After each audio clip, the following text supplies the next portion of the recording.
जय हिंद दोस्तों, मैं हूं कर्नल दानवीर और आप देख रहे हैं मेरा यूट्यूब चैनल दानवीर सिंह।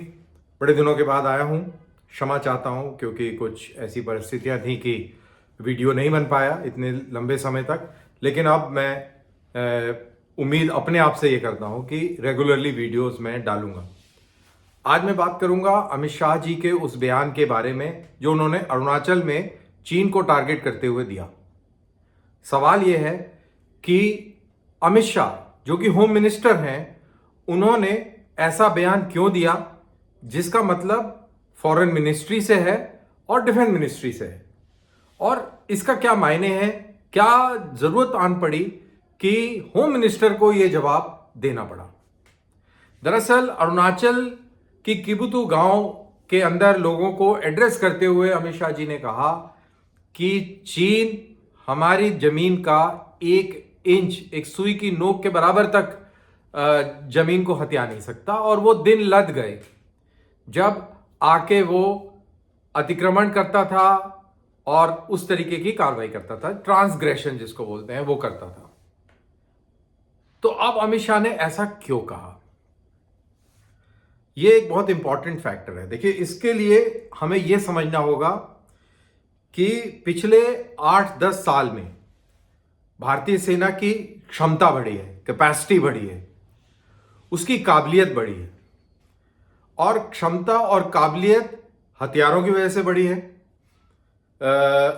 अच्छे ऑर्गेनाइजेशन की वजह से बढ़ी है, इंफ्रास्ट्रक्चर जिस तरीके से डेवलप हुआ है उससे बढ़ी है, और रीऑर्बिटिंग से बढ़ी है। रीऑर्बिटिंग का मतलब कि बहुत सारी जो फौजें पाकिस्तान की तरफ मुंह करके खड़ी हुई थी, उनको वहां से हटाकर और चीन की दिशा में लगा दिया है। तो सेनाओं की मात्रा बढ़ गई, इंफ्रास्ट्रक्चर बढ़ गया, और साथ के साथ सबसे अहम चीज, और ये सारी चीजें क्यों मुमकिन हुई, क्योंकि भारत के अंदर पॉलिटिकल स्टेबिलिटी है, एक बहुत स्ट्रांग गवर्नमेंट है जिसका पूरा फोकस डेवलपमेंट पे और कैपेसिटी बिल्डिंग में रहा, जहां तक डिफेंस का सवाल है। अब लोग बोलेंगे कि रक्षा बजट में तो कोई बढ़ोतरी हुई नहीं, तो फिर ये सब कैसे हुआ। दरअसल आज के ही अखबार में ये रिपोर्ट है कि पिछले 8-10 साल में बहुत बड़ी मात्रा में जो डिफेंस बजट के अंदर पिलफरेज हो जाती थी, जो चोरियां हो जाती थी, जो दलालों को रिश्वतबाजी में निकल जाती थी, और बहुत सारे इंपोर्ट्स की वजह से जो हमारा खर्चा ज़्यादा हो जाता था, वो सब कम हो गया है। हम अपने देश के अंदर ही बहुत सारे हथियार खुद बना रहे हैं और अपने ही इंडस्ट्री से खरीद रहे हैं, तो वो सस्ता भी पड़ता है। और बहुत इंपॉर्टेंट चीज ये है कि हमारा पैसा हमारे ही इकोसिस्टम के अंदर रीप्लाव होता है और उससे ओवरऑल इकोनॉमिक डेवलपमेंट भी होता है। तो ये सारी चीजें इसलिए पॉसिबल हुई क्योंकि देश के अंदर एक मजबूत सरकार है। अब चीन ने जो लद्दाख के अंदर मौका देख के चौका लगाने का कोशिश करी, और उसके बाद भारतीय फौजें एक फॉरवर्ड पोस्चर में आ गई, उससे चीन ने दरअसल देखा जाए तो उसने अपने ही पैर पे कुल्हाड़ी मार ली। पहले तो जब मन आता था तब वो छोटा मोटी ऐसी हरकत कर देता था, वो लाइमलाइट में आ जाता था, और फिर वो 6-7 महीने शांति के निकाल देता था, फिर से कर देता था, तो इंडिया के ऊपर प्रेशर बन जाता था। लेकिन अब क्या हुआ है कि अब क्योंकि चीन ने ये तमाशा किया, अब जैसा मैंने बोला कि हमारी कैपेसिटी कैपेबिलिटी तो बढ़ी गई थी, इंफ्रास्ट्रक्चर तो डेवलप हो ही रहा था, हमने अपना फॉरवर्ड डिप्लॉयमेंट कर दिया। यानी कि अब लाइन ऑफ एक्चुअल कंट्रोल, आपने ये बहुत सुना होगा कि भाई परसेप्शन है, वो उनका कहना है कि बॉर्डर यहां है, लेकिन इंडिया का कहना है कि बॉर्डर वहां है।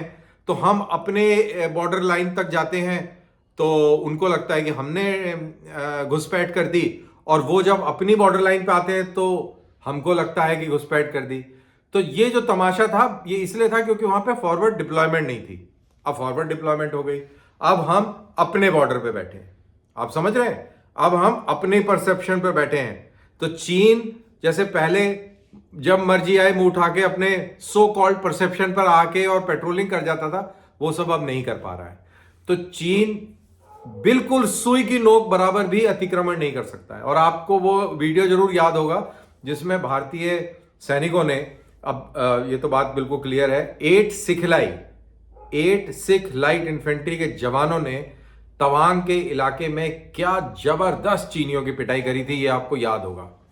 जब उन्होंने कोशिश करी थी हमारे परसेप्शन के अंदर आके और कुछ घुसपैठ करके ड्रामेबाजी करने की, तो बहुत जम के पिटाई हुई थी। और पंजाबी में जैसे पिटाई होती है वो वैसे हुई थी, बहुत मजा आया था उसको देखकर।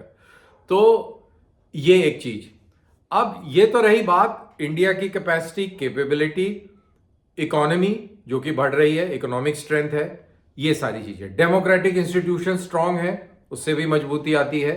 तो ये सारे फैक्टर्स कंट्रीब्यूट करते हैं आपके अंदर एक सेल्फ कॉन्फिडेंस डेवलप करते हैं, और आप बॉर्डर लाइन पर जाकर और दुश्मन देश को चेतावनी दे सकते हैं। वो इन चीजों से आता है। अब जो दूसरा फैक्टर है वो ये भी है कि चीन ने ऑब्जेक्शन किया कि भाई आप अरुणाचल प्रदेश के अंदर G20 की मीटिंग कैसे कर रहे हैं। ठीक उसी तरह जैसे पाकिस्तान ऑब्जेक्ट कर रहा है कि आप G20 की मीटिंग्स जो है कश्मीर में कैसे करवा रहे हैं। भाई हमारा इलाका, हम करवाएंगे। तो ये जो चीज थी ये चीन ने करी। अब जब चीन ने करी तो चीन ने ऑब्जेक्शन किया, इंडिया ने उसको दरकिनार कर दिया। तो चीन ने खिसियानेपन में नाम जारी कर दिया कि इसका नाम ये है, उसका नाम वो है, फला ढिमकाना, और अपनी तरफ से चाइनीज नाम रख दिए। तो उससे कोई फर्क तो पड़ता नहीं है। अब कुदरती, अब जैसा कि हम सबको मालूम है कि ये जो VIP विजिट्स हैं ये बहुत पहले से प्लान्ड हो जाती हैं। तो ये उस समय पे चीन ने ये बदमाशी करने की कोशिश करी, नाम बदली करके। उसको लगा कि पता नहीं वो कितना बड़ा गेम खेल रहा है। और उसी दौरान अमित शाह का दौरा भी हो गया 1-2 दिन बाद। तो अमित शाह ने एक ऐसा बयान दिया जिससे चीनी बौखला गए, तिलमिला उठे। अब ये तो रही बात अमित शाह ने ये बयान क्यों दिया। अब अमित शाह को छोड़िए, बात भारत की कीजिए, क्योंकि अमित शाह भारत के एक मंत्री हैं, इंपॉर्टेंट मंत्री हैं। जब अमित शाह ये बात कहते हैं यानी कि भारत ये बात कह रहा है। तो भारत ने ये चीज क्यों कही, अब मैं आपका ध्यान लेके जाऊंगा पिछले महीने 1.5 महीने के। अगर आप अमेरिका की साइड से जिस तरीके के बयान आए हैं और स्टेटमेंट आए हैं, उनको आप एनालाइज करेंगे तो आप समझ पाएंगे कि मैं क्या कह रहा हूं। अमेरिका ने कहा कि भारत को नेटो में शामिल करा जा सकता है, यानी कि नेटो जैसे एक दर्जा दिया जा सकता है। शामिल तो क्या क्या करेंगे वो, कि नेटो जैसे सदस्य वाला एक दर्जा दिया जा सकता है। हमने कोई रिस्पॉन्ड नहीं किया क्योंकि हमारी तो ऐसी कोई फॉरेन पॉलिसी नहीं है। फिर उन्होंने जब इंडिया के अंदर एरो इंडिया शो हुआ बैंगलोर में, तो उन्होंने अपने F-35 लेके और उन्होंने शो में हिस्सा लिया। B-1 बॉम्बर भी आया वहां पे और उसने भी अपने आप को प्रदर्शित किया। ये दोनों बहुत स्ट्रेटेजिक महत्व के जहाज हैं।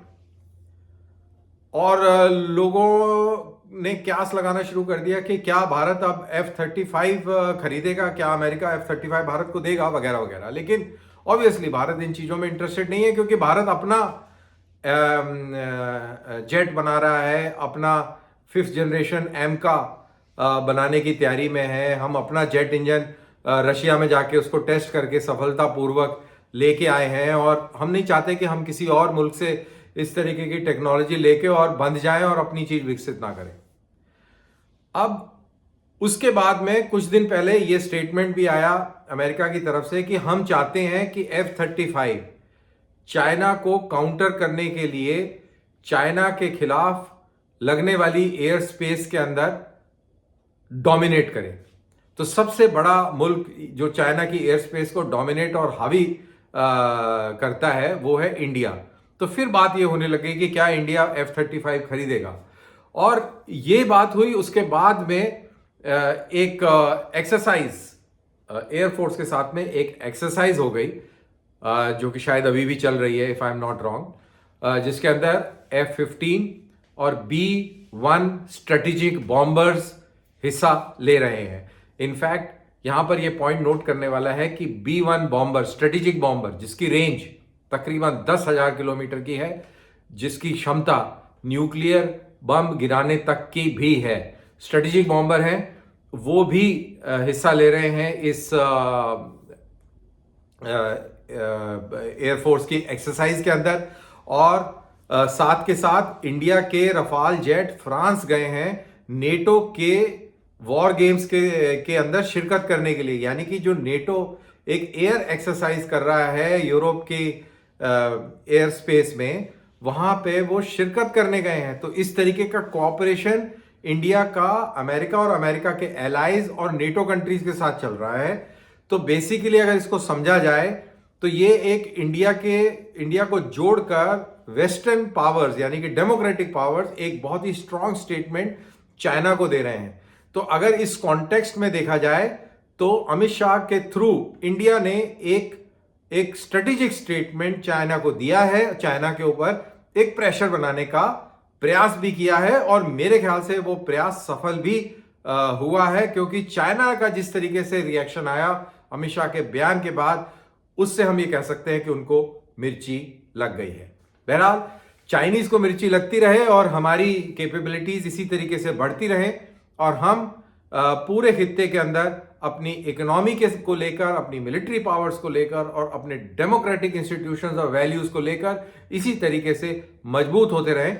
इसी शुभकामनाएं के साथ, भारत के शुभकामनाएं देते हुए मैं अपना ये वीलॉग खत्म करता हूं। आप प्लीज इसको लाइक कीजिए और अपने मित्रों में शेयर कीजिए, थोड़ा सा ज्ञान बांटिए, हमें भी अच्छा लगेगा। बहुत बहुत शुक्रिया। जय हिंद।